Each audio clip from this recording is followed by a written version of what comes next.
Okay, welcome. Today I just want to take a really quick tour of the GeoQuick project 4.1 in our Technical Drawing 101 book. It's one of the homeworks, and what it does, the cool thing about this project is it introduces the um, FROM OSNAP command.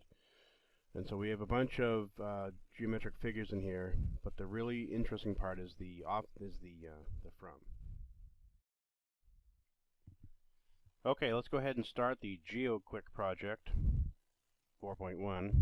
In this year's book, it's on page 216 in the Technical Drawing 101 book. Okay, so we're going to use our class template, not the imperial template like the book wants. And of course, the first thing you do, you hit the save button, and we're going to go ahead and save it in the C:\/ Civil 3D Projects in classwork. I'm going to do a new folder. GeoQuick.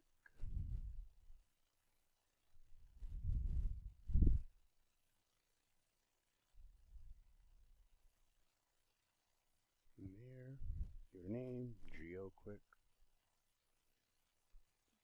Very good. And we're released 2021. Okay. And the next thing, we are using an inch template, so we're going to set the units to decimal so that we can follow along the book. Hit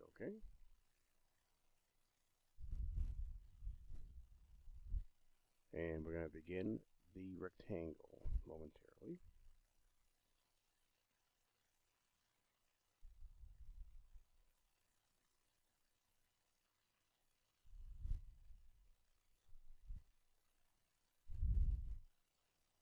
And we're going to start the rectangle at absolute coordinates of 4, 5.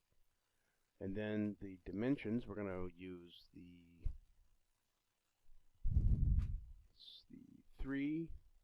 at symbol, 3, 3.5. Oop, looks like we made an error here. That's too tall. I must have missed the 3. I'm going to check the coordinates.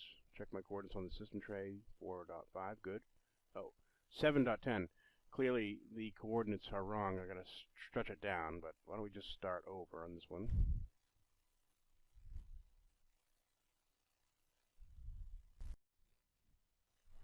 Okay, we'll start the rectangle command again. So from 3, 5, and then the at symbol sets us the at 3 to the right and 3.5 up. Okay, so it's relative. The at symbol is relative from the point of beginning. So we'll just check it. The coordinates. Coordinates look good. Very good. Alright, so now we're going to explode this rectangle. Rectangles, again, are just polylines, so now we've exploded it into 4 individual line objects. And then we're going to offset the left side a ½ inch towards the inside. We're trying to make a little notch out of this piece here. So we're going to offset that left side to the right there about a ½ inch. Hit enter. And we're going to offset the bottom up 2 inches.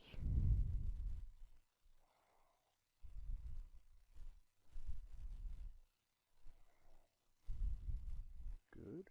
And then we're going to offset that a ½ inch up.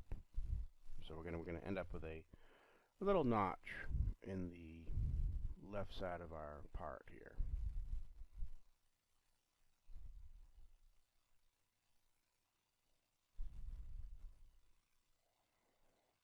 Okay. And at this point, we're going to trim all those excess lines off.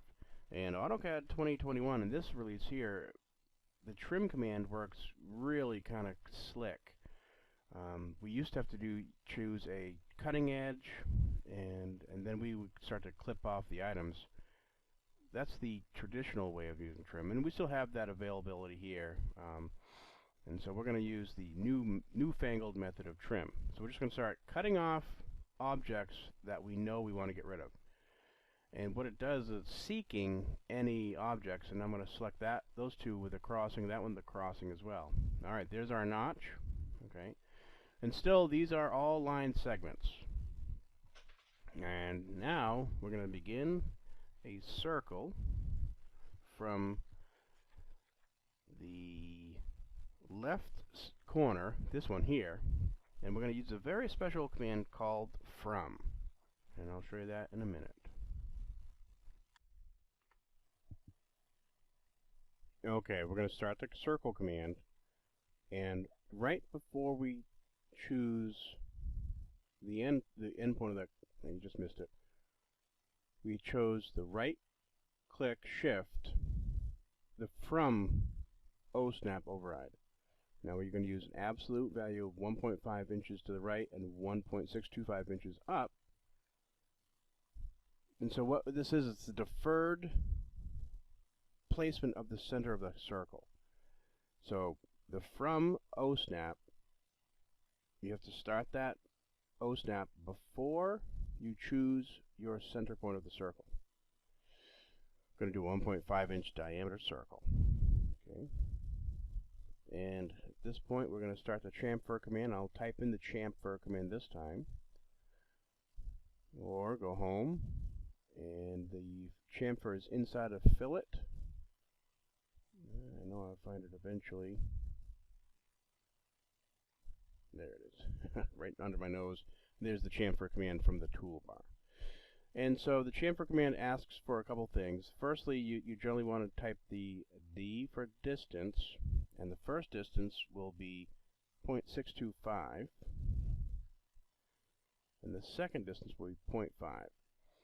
Alright, so go ahead and pick that first distance, the first line there, and there's the 0.5. What it is from that vertices, it's going to ride 0.625 back and 0.5 down and cut that angle. Next, we're going to start another circle command, and this time we need to pick from the corner again, and we're using the snap from. Right, so before I hit the base point, we're going to use the snap from command.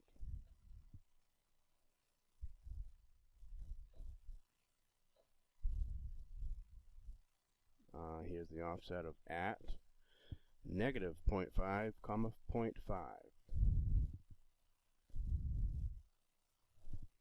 Alright, that doesn't look right at all. Oh, absolutely not. That's 5 inches to the right and 0.5 up, and this point is positive. Let's check it. There it is right there. See that? It's 5 inches to the right and 0.5 inches up from that pick point.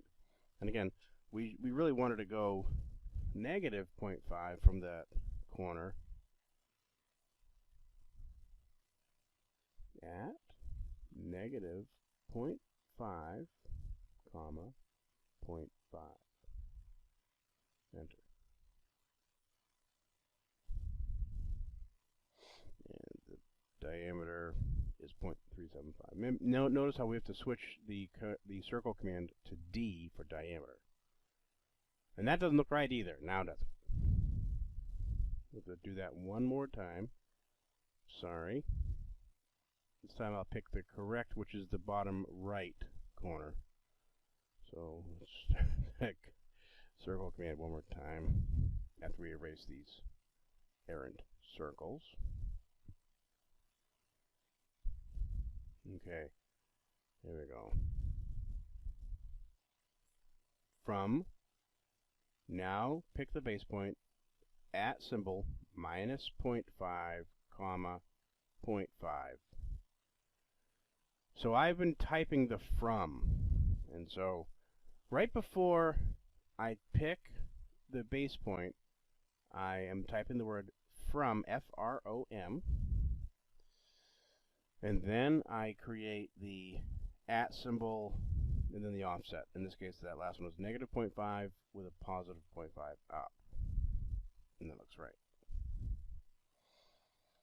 Okay, in this point, we are going to fillet that lower right-hand corner with a radius of 0.5. There we go. And then finally we're going to create another circle, this time at the left side of the plate. And I'm going to use the From OSNAP menu button, which is a Shift key, right click. And now we'll pick the base point of the From, now with an @ symbol, 0.375, comma, 0.375. This From the deferred location is really kind of cool. It's really kind of important. And a diameter of 0.25. Don't forget, the circle command will always default to the radius. And so if you're seeing circles that are looking really weird, then you're probably doing a radius of 0.25 in this case. But we needed a diameter, so you need to use the D switch at the command line. And so at this point we are picking the left side and the right side, and we're going to fill it with a radius of 0.375. And lastly, we're going to do a rectangular array of that 0.25 circle. So we're going to find the rectangular array button. And we're going to start the command by picking the object we want to array. And an array is a copy, a multi-copy kind of things left and right. Right? And we could use those grips on the screen, or up here in the ribbon, we can manually type in columns 4, distance between columns of 0.375, number of rows 2, and a distance between those rows of 2.75.